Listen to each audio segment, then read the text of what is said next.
भाग 2। अतीत का जंगल, परियों के दुख, अपमान और परिवर्तन। बर्फीली रात की काली तेज हवाओं में सदियों पुराने पेड़ों के साए अजीब सी फुसफुसाहट करते। कहानी घूमती है बहुत पिछली शताब्दी में, जब आचरी के वही ऊंचे जंगल सिर्फ मनुष्यों का घर नहीं बल्कि परियों की दुनिया का भी हिस्सा हुआ करता था। इन पहाड़ियों और घाटियों पर हर सुबह परियों की मुस्कान गीतों के साथ खिलती थी। परियां, प्रकृति का सबसे सुंदर, सबसे मासूम, सबसे कोमल रूप। उनकी आंखों में प्रेम की चंचलता थी, उनके केशों में धुआं सी सुगंध, पांवों में बंधे घुंघरू की हल्की चहलकदमी। परी समाज, प्रेम, स्वतंत्रता और नियम परियों का समाज सबसे अलग था। वे सिर्फ प्रकृति की संतान, हवा, पानी, पत्तों व चांदनी की संगिनी। हर परी अपने जीवन में केवल एक साथी चुनती थी, जो आत्मा के स्तर पर उसे समझे। वहां छल, लालच, श्राप, द्वेष कोई जगह नहीं थी। उनका नियम था, प्रेम केवल समर्पण है, अधिकार नहीं। गहरी झील के पास देवदार और बांज के एकांत में वे नाचती गाती। सूरज ढलते ही जलती लकड़ियों के पास बैठकर अपने समाज की मजबूत कथा सुनती। हम सृष्टि के सबसे पुराने गीत हैं। जब तक नियम, संतुलन है, सब सही है। दुस्साहस का पहला कदम, वे किसे प्राकृतिक संतुलन कहते हैं, वह इंसान की भूख के आगे टिक नहीं सका। गांव के बाहरी इलाकों में बसी बस्तियों के कुछ लोगों ने जल, जंगल, जानवरों से आगे बढ़कर परीलोक की स्वच्छंदता में सेंध मार दी। एक काली रात का विस्तार। सर्दियों की एक रात, जब झील के ऊपर हल्का झीना कुहासा फैला था।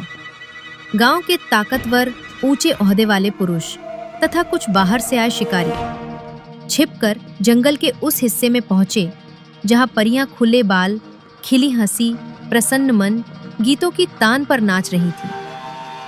उन मनुष्यों की आंखों में आश्चर्य और लालच। कुछ क्षण में वह नृत्य, आनंद, चीख, दर्द, भगदड़ में बदल गया। डर, दुष्कर्म, अपमान। कई परियों को बंधक बना लिया गया। उनका सौंदर्य, मासूमियत, उनके शुद्ध संबंध के नियम को रौंद दिया गया। अत्याचार, बलात्, सामूहिकता, मानसिक नफरत, अपमान। परियां उन रातों को ताउम्र नहीं भूल सकी। एक मूक परी झील किनारे चीखती, हमारी हंसी हमने लौटाने की कोशिश की थी, लेकिन इंसान की आग ने सब जला डाला। दूसरी परी अपनी छोटी बहन को सहेजते हुए, दीदी, अब ये जंगल हमारा घर नहीं। बड़ी परी कांपते स्वर में बोली, हमारी आत्माओं को ठंडे पत्तों में दफना दो। अब बस आंसू ही बचे हैं, परिवर्तन, श्राप और मृत्यु। कुछ परियों ने आग में कूद आत्महत्या कर ली, कुछ झील में डूब मूक हो गईं, कुछ अनगिनत रात्रियां सिर्फ अपने आंसू संजोती रहीं। किंतु जिनके ऊपर इंसानों ने अत्याचार किया, उनका हृदय पवित्रता से घृणा, प्रेम से प्रतिशोध और गीत से चीत्कार में बदल गया।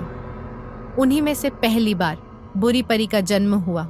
उनके भीतर रिश्ता डर, घाव, बद्दुआ और अधूरी पीड़ा। अगर इंसान खुदगर्ज हो सकता है, तो अब हम भी अपने श्राप की सीमा को मान लें। वे कितनी भी सुंदर दिखती, उनकी आत्माएं अब जगती नहीं थीं। अब वे प्रेम से नहीं बुलाती, अब उनकी आवाज में भुलावे का, मोह का, बट मृत्यु का निमंत्रण था।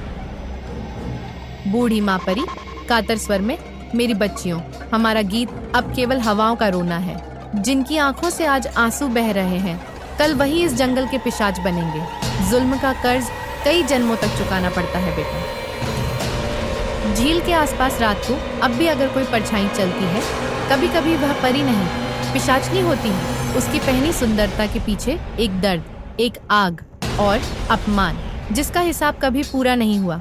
इसी सूनेपन, बदलते समाज और दर्द के बीच जन्मा था एक असाधारण बालक, मुरलीधर।